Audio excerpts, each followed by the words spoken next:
Dobar dan, dobrodošli u recepturu.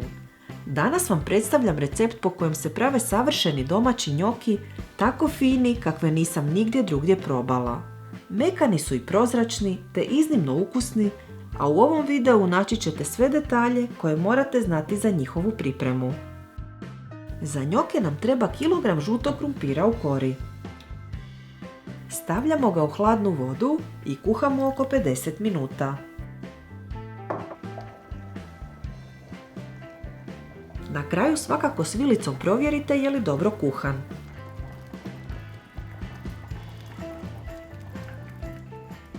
Krumpir ćemo procijediti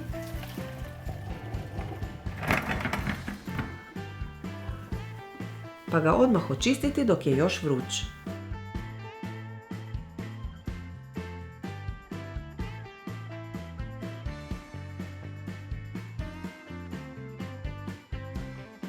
Narezat ću ga na manje komade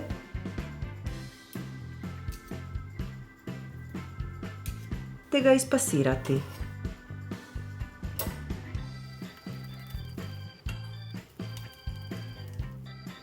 Ako nemate pasirku, možete ga izgnječiti. Nakon toga, krumpir ostavljamo u posudi da se ohladi.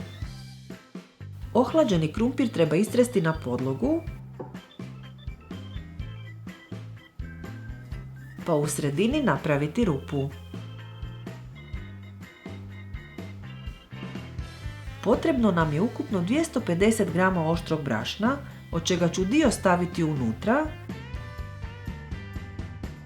kao i 2 jaja.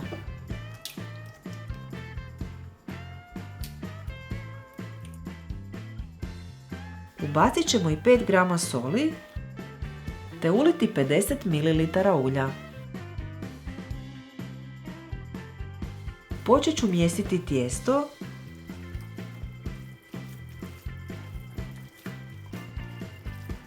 pa opet dodati dio brašna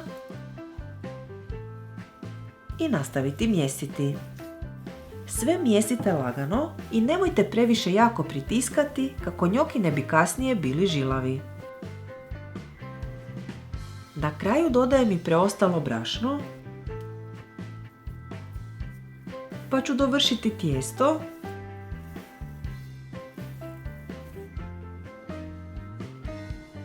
te napraviti kuglu.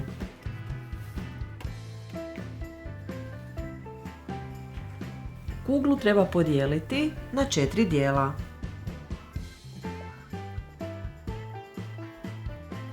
Od svakog dijela napravit ćemo valjak koji treba biti promjera oko 1,5 cm.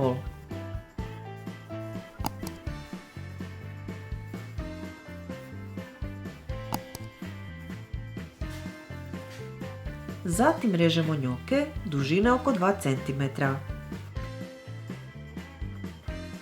Od svake ću prvo napraviti kuglicu i prema potrebi malo pobrašniti, pa ću je pritisnuti na vilicu da nastanu utori. Kako bi dobili što ljepši izgled, važna je tehnika. Svaku njoku prvo lagano pritisnite i tek onda preklopite. Na taj način njoke će dobiti prepoznatljivi rebrasti izgled i bolje upijati umak.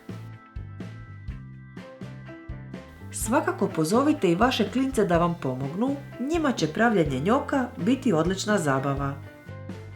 Inače, od ove količine dobila sam ukupno 120 njoka. Ne morate ih odmah potrošiti, nego ih možete i zamrznuti.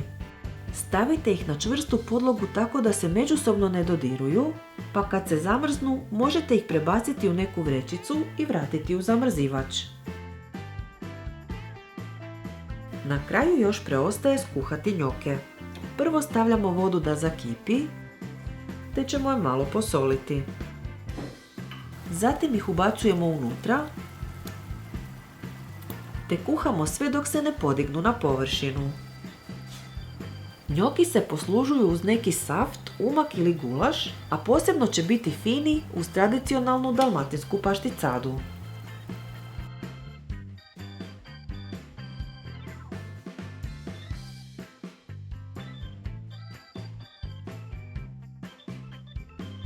Ako vam se dopao ovaj video, dajte nam like i ostavite komentar, te ne zaboravite zapratiti naš kanal i stisnuti zvonce kako bi dobili obavijesti o novim receptima. Sve naše recepte možete naći i na web stranici receptura.com. Bye!